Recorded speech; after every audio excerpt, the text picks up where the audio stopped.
but they chose 8 kids. And I was among those 8 kids who were chosen to accompany our president, His Excellence Paul KAGAME, in Boston, US, to receive his award. Take us inside Dukatas. What are the most beneficiaries? So far, how many youth already benefited from your organization? Since we started, we've been able to impact the lives of 7,010 adolescents. Hello everyone, my name is Resinha Wirema. This is a Made in African show that brings you true and original stories of Africans in a growing movement, highlighting the craftsmanship, creativity, and entrepreneurial spirit of African designers, artisans, and businesses. If you look about the issue regarding women empowerment, there is no way that we can impact women alone without also focusing on men. So there are different services that you get when you come here. We have a photo gallery that talks about the history of menstruation. In today's episode, we are with Amina Umuhoza, an entrepreneur, menstruation activist, and champion of adolescent sexual and reproduction health in Rwanda. She is the CEO of SAYE Company Limited. She is the member of MasterCard Foundation Youth Advisory Group. Amina was recognized among the top 40 educational innovators in Africa by the African Union. So, Amina, what is your position to allow African teenager use any available method to avoid unplanned pregnancy? All these people that are saying no or yes, okay, I would give them an assignment to go and ask adolescents themselves and then take a decision from there. Remember, Made in African show brings you weekly episode produced by NCB The Base One TV. Thank you very much, Amina, for being with us in Made in Africa podcast. We are very honored. I'm very excited to host you. And I hope our viewers and listeners, they are also excited to listen more about you, your journey, the woman, African woman being a champion. So, Amina, to start, can you introduce yourself? Let our listeners and the viewers know who is Amina Umuhoza. Thank you so much for introduction. I'm also honored to be part of this conversation. So my name is Amina Umuhoza. I'm a Rwandese, really passionate about women and girls empowerment since the childhood. Mm-hmm. I head the social enterprise company called SAYE that has the name of creating different sexual reproductive health creative tools for adolescents and women. That's what we do. We have a part of sexual reproductive health where we create games, comic book.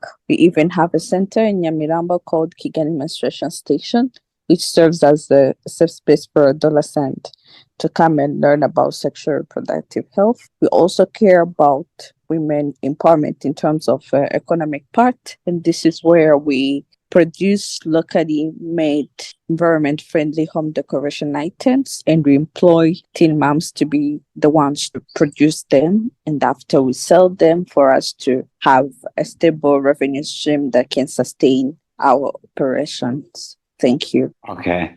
Thank you very much. That is very, very good introduction actually for listeners and the viewers to know who you are. So, Amina, where did you go to primary school and high school? Thank you so much. Thank you for taking me back. I went to study for my primary school. I studied at École Primaire Kimisagara. Okay. It was in the neighborhood. I studied there for 6 years. It was just a work distance from my home to the school. It was like 5 minutes walking distance. For my secondary, I went to 2 schools. For my ordinary level, I studied at Groupe Scolaire de Mirarukoma for 3 years. Mm-hmm. Later, I went to study at FAWE Girls School, where I majored in math, physics, and computer. And for my university, I studied in 2 universities, University of Rwanda, SFB, CBE, for 2 years. But later, because because I wanted to start my company. I had to leave it to drop out for a while. Then I went back to study again, starting from the scratch at Mount Kenya University, where I now have a bachelor degree in business, international business. Thank you. Oh, thank you very much. That's very impressive. So, Amina, let's ask this question. In your lifetime, what did you learn in your life experiences during your primary that you think kept pushing you even in your high school as an African woman to be who you are today? Thank you. In my primary school, what I learned, because where I started, it's a government school, but when you look at the school fees that we paid, it was around $2 to $2 per term. So you can understand it wasn't a school for children who come from a higher economic background. You can imagine, because even I wasn't the one to pay for my school fees. There was a project called Compassion that was paying that school fees, even if it was a little, but someone else had to step in to pay for my school fees. What I learned at that early age is to excel, to use the little opportunity that you have wisely, because I knew that there was another project that was stepping in to help me with my academics. So I had to deliver. I had to try my best not to fail my school. And another thing also, I was a shy kid. I noticed it at the early age. I noticed it, and I could see kids dancing on the TV. You know, Chimisagara is close to Maison de Jeunes Chimisagara. I could see kids who are very confident, who can speak in public. And one day I was like, I want to be like those kids. So there was a small group called Utunyanje, headed by Maria Johanna. She had like a small group of kids where she was training them to dance traditional dances, to speak poems. And I was like, I want to be like those kids. So I shared the wish that I had with my mom, my supportive mom. And then she was like, okay, just go. You know where they train, go to her, face her and say, I want to join your group. If she agrees, of course, I have no issue. As long as you mix it with your academics, you don't fail in your academics. But also, if that's what you want to do, you can go on and do it. So I went there.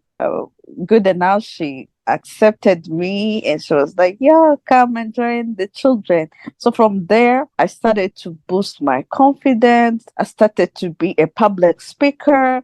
Like, that thing of low self-esteem started to go away, and I believe that it contributed a lot to the person that I am today, because I can be able to express myself without fear. I can talk to the bigger platform and even international platforms. There are even others that I've been part of. So it was something that started in my childhood that influenced the person that I am today. So in my childhood, I learned to use my every opportunity that you've given wisely, and to use your talent.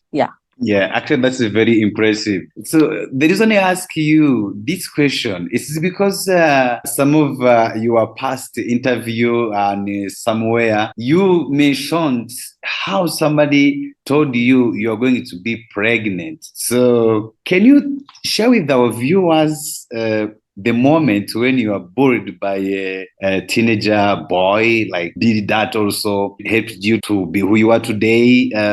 What can you share about us with that period as well? I think it's a part of your past. Yes, thank you. I was in primary 5. As I told you, I was a shy kid before I took a step to work on it. And because I was a shy kid, like, sometimes you feel like you want to say no to your classmates when they are bullying you, but I had no strength to say no because I was very shy. Then there was that boy, he was my classmate. We were actually sitting on the same bench. He looked at me. He saw how I don't know how to say no. Like, when someone bullies me, I can't stand up for myself. Then he said, Amina, let me tell you something. You are not going to reach 16 years old without having a baby on your back. So him saying that, he was also a young kid like me. I wondered, why is he saying that? But I realized it's because I don't know how to say no. I don't know how to stand up on myself. It's actually one of the reasons why it escalated my thirst to work on my confidence. But later on, I also realized that even if it didn't happen to me, because I worked on my confidence, it was a reality to many thousand and thousand young girls in the neighborhood, because I could one day have a best friend, in the following term I don't see her, and later, after like 3 years, I get information, or we meet when she's selling some foods or vegetables on the road because she got pregnant at early age. And getting pregnant at that age is a very sensitive topic to our community. It's like a taboo. Yeah, I can imagine. Yeah. That's actually a story about what happened, and I believe it really influenced the way I see or view things, starting from the early age up to now. Okay, so here we are now after your mom allowed you to join the Utunyanje. So you learned confidence. So Amina, can you share with us 3 events or 3 moments that happened to your life and you said, like, you know what, as an African woman, yes, I can. So in those moments, don't forget to mention your first trip in airplane to present other teenagers at the UNESCO. Yes. Okay, thank you so much. My first started when I was young. I was 13. So I joined the troop because I wanted to boost my confidence. But later on, I got plenty opportunities that are still even following me today. There was a request from the presidential office because our president was going to receive an award that he takes care of kids. It was an award from UNICEF. So he had to travel with a group of children. Utunyanja was nominated. And after being nominated, Utunyanja had to choose 8 kids. Who were very many, but they chose 8 kids. And I was among those 8 kids who were chosen to accompany our president, His Excellence Paul KAGAME, in Boston, US, to receive his award. It was my first time to travel in an airplane, and I was even the first person in my whole family to be able to travel in the airplane. So it's a blessing that started at the early age. Since then, I started to view life in different ways. In Kinyarwanda, they say there is that saying that says a bird that doesn't fly doesn't know what is on the other side. And yes. I'm trying to translate it. So it really changed the way I view things. And I was like, okay, so if I'm from a poor family and I'm able to get these opportunities, it's like poverty is not a limitation. I can fly beyond it. I can be a great person. I can be someone who helps others to believe in themselves. I can be a problem solver. It really changed the way I view things. It really showed me that the windows opportunities have a lot of windows and they are limitless, unless you limit yourself to be the one to grab them. So it really changed my mindset. That was the first one. The second one, I was in senior 6. I was about to graduate from my high school. And there is this competition that came in Rwanda.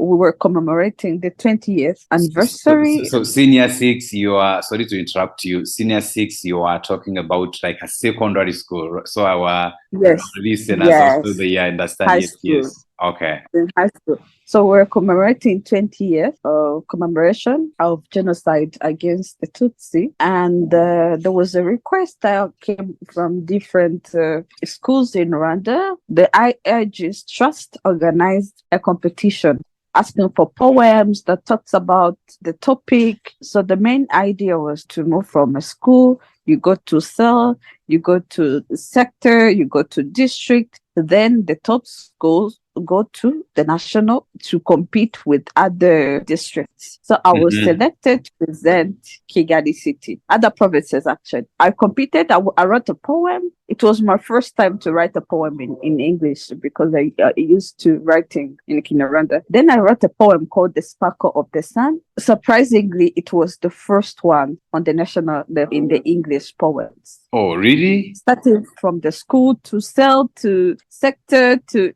it was was a long, like a long process. That changed my mindset. Yeah, It that's was the awesome. first time gave me a word. They gave me a laptop, a very good laptop, and graduating from the high school. So Oh that my was God, I was. so that to interrupt, so that was which year? It was in 2014. 2014. Okay. Yeah, 10 years ago. It really changed my mindset. I was like, okay, so I can also be something that I create. It was my first time to write a poem in English, and it became the first one. I was really happy. My family, my mom was there, seeing me getting an award. Oh my God, it really changed my mindset and instilled in me the spirit of excellency inside of me. That was the second moment that changed my life. The third moment that changed my life, I was 16 years. There is something in Rwanda we call Children's Summit. So it's like a small parliament of the children. You are voted by your fellow children to present them in the parliament. I was always viewing that on TV until I decided I was like, okay, but why can't I go and campaign in my community so that the children in my sector can vote me to represent them? And I went there, starting from Omodogudu, from the village. And after, they voted me to represent them in the National Children's Summit. And I moved on the National Committee, where I was the reporter of the summit, sitting with the ministers, sitting with the senators at that early age, speaking in the parliament. Oh my God, it was really touching to me. It showed me, and something interesting about it, we were not talking about ourselves. We're talking about the issues that kids have given us. It was literally training myself that I have to not only look on myself, also viewing the issues that my community are facing and bring them to the right holders to be held accountable. Those are the three moments in my life that changed me. I'm glad that it happened when I was a kid, because it really prepared me for the person that I am and even for the person that I'm envisioning to be in the future. Oh, that is so inspiring, actually. Yeah, I mean, the viewers, they have their point of view, but for me, I'm very inspired with all of them. Yes. I mean, now here we are, you pass all of three moments and you passed through all of that. You founded the SAYE Company Limited. So when did you found SAYE and how is it connect to Ducatas, which also your organization? Thank you so much. I started SAYE Company in 2017. This year, we're going to be celebrating 7 years of our establishment, and where it is connected to Ducatas. Actually, Ducatas, let me tell you a little bit about it. So SAYE is a social enterprise. A social enterprise means we do social activities where we don't get paid, but we also have the business part. In introduction, I talked about how we produce locally made home decoration items that are environment friendly, and we sell them in shops, for hotels, for individuals who want to decorate their homes, for gifts, things like that. For the social part, I told you that since the childhood, the issue regarding sexual reproductive health and teenage pregnancy was on my heart. So we spend much of our time for the social part, training, preparing games, different creative tools that fights against teenage pregnancies and the stigma around menstruation, to be specific. So the social part of our business, we've given it a name because it's a program. So that program is called Ducatas. So it's one company that has the social part and the business part. And our social part, we gave it a name, which is Ducatas, and our business part, we gave it a name, which is SAYE Home Decor. So that's a brief about it. Okay. Actually, it is very interesting because I have so many questions, and some of these questions they have, some of the viewers and the listeners, they was like, we can't wait to learn more from her. Take us inside Ducatas. What are the most beneficiaries? And so far, how many youth already benefited from your organization? Thank you so much. Since we started, we've been able to impact the lives of 7,010 adolescents from all the provinces of Rwanda. And their age bracket starts from 13 to 23 years old. Okay. So are beneficiaries or women, boys? What are most beneficiaries? Some viewers, they may feel like because you are women, you're much more focused to empower women. Is that true? Thank you so much. If you look around the issue regarding women empowerment, there is no way that we can impact women alone without also focusing on men, without focusing on boys. Because these women, if we boost on their confidence, if they are very strong in taking their decision, but they're living with abusive husbands, they're living in abusing homes, we are not going to be able to achieve our results. It requires a holistic approach. That's the reason why in our trainings and in our focus, we focus both boys and girls. So 60% of the people that we've reached to are women and 40% are men. And the reason why we also target men is because we believe that they can be an agent of change. They can be he for she. For example, you see what our president has been able to do in Rwanda. You see how women are performing. We need, if we can have plenty he for she like our president, but not only starting from the high level, but starting from the grassroots, starting from the village, we will be able to see a positive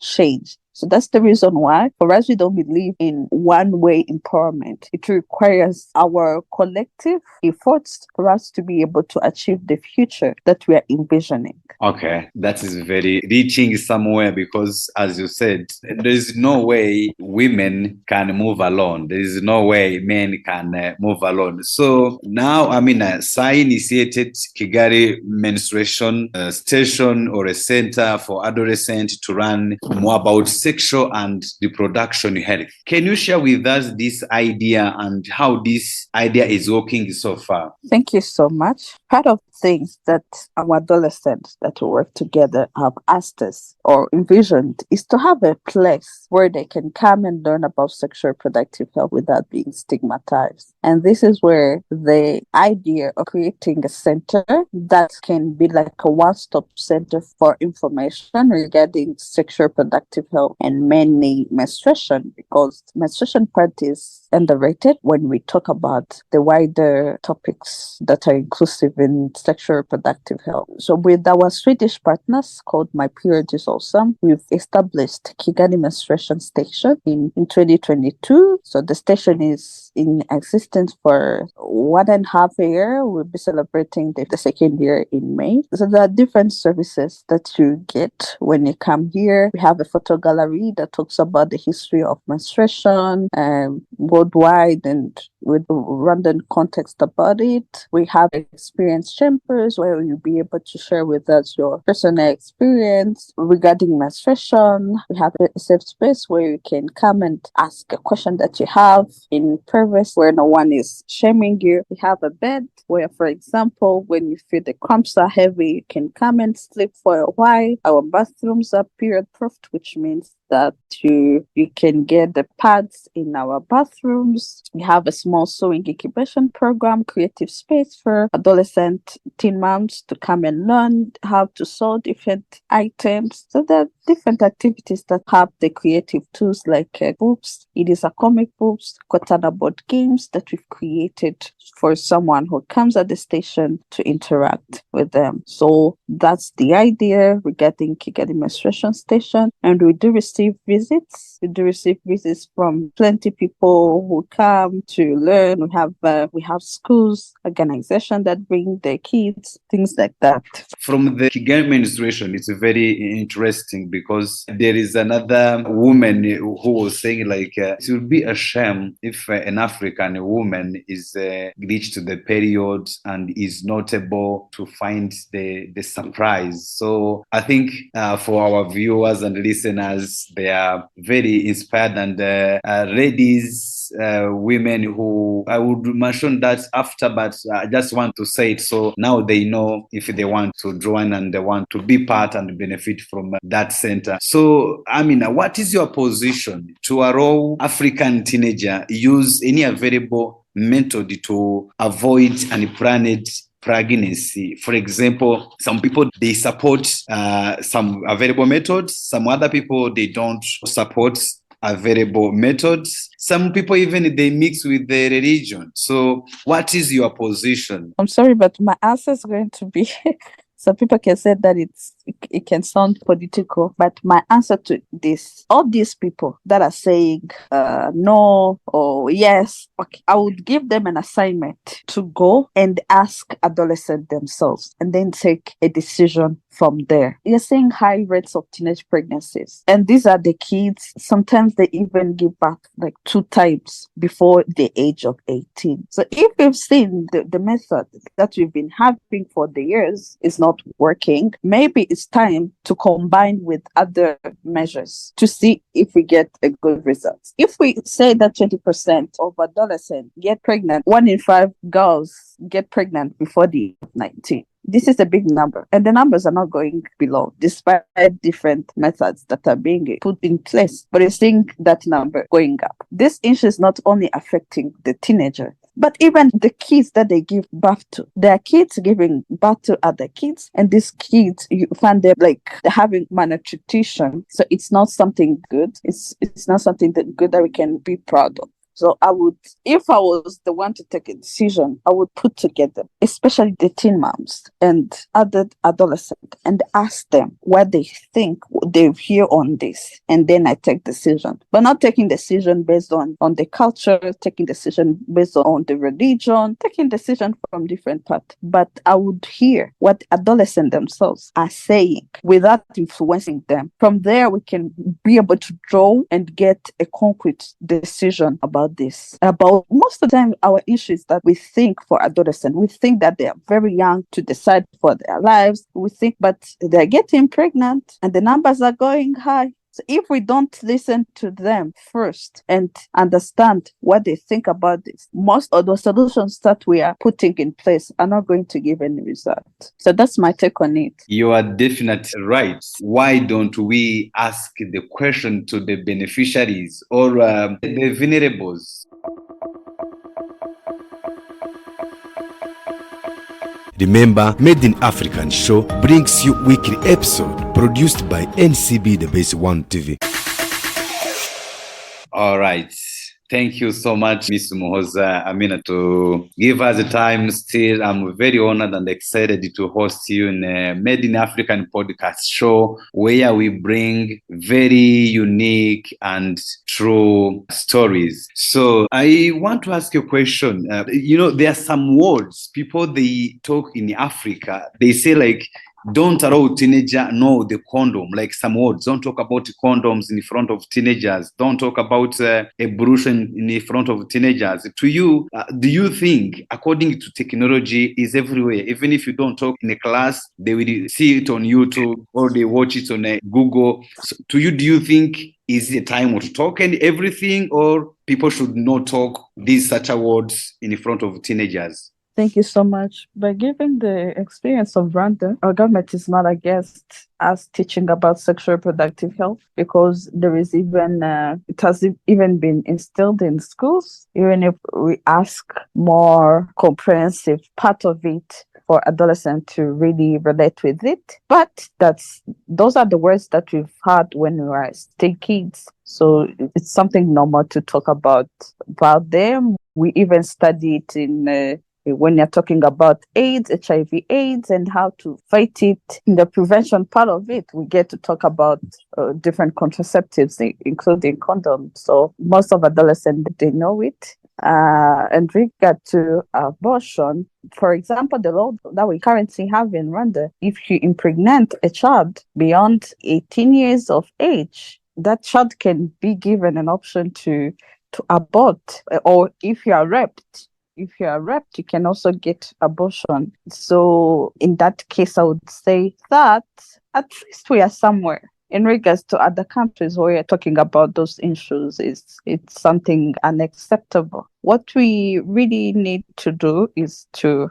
create more awareness about it, and to let adolescents to hear what adolescents are asking us as a way of informing our decisions. Okay, that is very makes sense. I know some of our viewers, some women in Africa, they are putting their feet into your shoes, thinking who you are. Now everyone will ask like the question, how is Amina when you meet new people? How is you? How do you behave when you meet new people? Nervous? How do you behave? I would say that I'm a combination of introvert and extrovert. Most of the people who know me on the social media or where we meet me talking about the work that I do through SAYE, they think that I'm extrovert. They think that I'm outgoing, things like that. But deep down, I'm introvert. I'm introvert, but I've trained myself to not deny myself an opportunity to speak up. Because when you don't speak up, there's no one who's going to know the treasure that is hidden inside of you. So I'm introvert. But when it comes to work, hey, I speak out. So that's who I am. Yeah. Okay. I enjoy to spend some time alone with myself, maybe watching some interesting things that I like and also thinking about the next move. But I also enjoy to share ideas with other people. Yeah. So what is your favorite food? Because you travel a lot in many different countries. Back to Rwanda, and the food you eat when you travel most? Burger, pizza? So my local dish is isombe. Maybe I like everything of cassava that grows from cassava because I like myumbati and I also like isombe. So those are my favorite local dishes. And something that I like to eat when I travel is French fries. Yes, French fries. Okay. So I know you have faced some challenges and you still face some challenges. What's 3 challenges you see African women are facing, especially according to the examples you have from the women or the teenagers you're working with? What are the main 3 challenges they are facing? And then that one you can also share your ideas. How do you think African governments can help to overcome these challenges? And you will conclude, send a message to African women and younger upcoming entrepreneurs in Africa. Thank you so much. For the 3 challenges that are still being faced by African women, the first one is our cultural taboos that are designed in the way that they oppress women in different ways. And mainly that's the biggest one, because even other things that I'm going to say, they have a close connection with the culture taboo that are not in the favor of women. We are still fighting with them. The second one is the access to opportunities, equal opportunities, where it's something that can be rooted also in the culture taboos. I mean, the development opportunities. And I'm glad maybe the countries in Africa that be living in gender and women empowerment. But we have to admit that you cannot, for example, let me give an example. Let's say like you're saying, both men and women are given equal opportunity to go and work in construction sector. Even if you say that men are going to be more, you're going to get like 1% of women going there because you're giving opportunities, equal opportunities. But what have you done to empower them? If we are not empowering our women to join civil engineering, and then after you say, so you just come and compete. You cannot, the people who are supposed to compete on the market are the ones that have close relationship to the capacity, intellectual capacity, skills. So there is no way that they're going to bring those 2 people who have different skills, different level of skills to come and compete. Before giving an opportunity, equal opportunity, everyone has to ask themselves, what am I doing to empower both genders to be able to reach a point where they can compete on the market? And if we also have that 1% of women who are able to, who have the skills and eager to grab the market, what are we doing to them? We are viewing them, they are weak, this one is going to get pregnant and then leave the work, things like that. We are starting to project our fears and negativity to them, which is really not promoting the gender equality that we are talking about. So before giving equal opportunity, ask yourself, take a step back and see, what am I doing trying to empower both genders to reach a point where they're in harmony to compete on the market. And when they reach there, I don't have to project my fears and the negativity to one gender, because it's going to create the toxic market on one gender. So that's the second challenge. And the third challenge that I would say is in regards to how can I say? Should I also say like toxic masculinity? Toxic masculinity is also a very challenging part that women are facing, especially the empowered one. For example, you work hard, you have a stable career, you are a woman, but then your partner is start to be abusive, start to say I should be the one doing that, you shouldn't be the one doing that, shouldn't be the one saying that. Or if you even give a good advice, the partner can sometimes feel insecure, thinking that you are taking his position. So it's another challenge that we all have to face and to act on, the issue around negative masculinity, so that we can raise up the supportive environment of men who are full of positive masculinity, who feel like women and men can all go together, work together, and be able to achieve things, support their families as one unit, things like that. Yeah. Let me add the fourth one. Yes, please. The fourth one that I forgot is violence that is projected to women, is also a very big challenge that women are facing. So the message, as you also asked me to give a message to... Before we give you the message to the women, so what do you think African governments can do to overcome some of the challenges? Do you think anything can happen? Especially, yes, especially so you working in you have a new role. By the congratulations for your new role in the JCI. Is it JCI, right? Yeah. Yes, JCI. You're right. So now you connect with so many people from all over Africa. And I didn't go through your background, how you have been selected among African women. So now your role allows you to talk to other people. So what do you think African governments can do to tackle these challenges? Thank you so much. The first thing that I would challenge them to do is to stop taking decisions with regards to women without having women on the table, because there is no way that you can try to feel something or being on someone's shoes, but it's better if those people who know where it pains be the ones to take decisions. So we need women at the table of decision. In plenty different African countries, women are not in political roles, and we need more women in those positions. If we are saying that we have a higher population of women globally, it means actually, technically, it should be more women taking more leadership roles, because we are bigger. We are actually a bigger population. I understand maybe that right now we cannot be able to achieve the 50-50, but at least let's have a tangible number of women in leadership. Maybe 40%? Yeah, minimum, 40% minimum. If we can have that policy, 40% minimum in all leadership positions globally, that would be a very starting point. Yeah. So that's the first message to governments of Africa. And another one also is of course, listen to them. They have to take time and listen. Sometimes they can take those decisions when they are sitting in their offices. But if they can go on the grassroots, for example, if you're raising an issue regarding the violence against women, they go and themselves take like one day per week and sit with the victims themselves, and sit with those people who have faced the violence. I'm sure that they would come with different decisions than the ones that they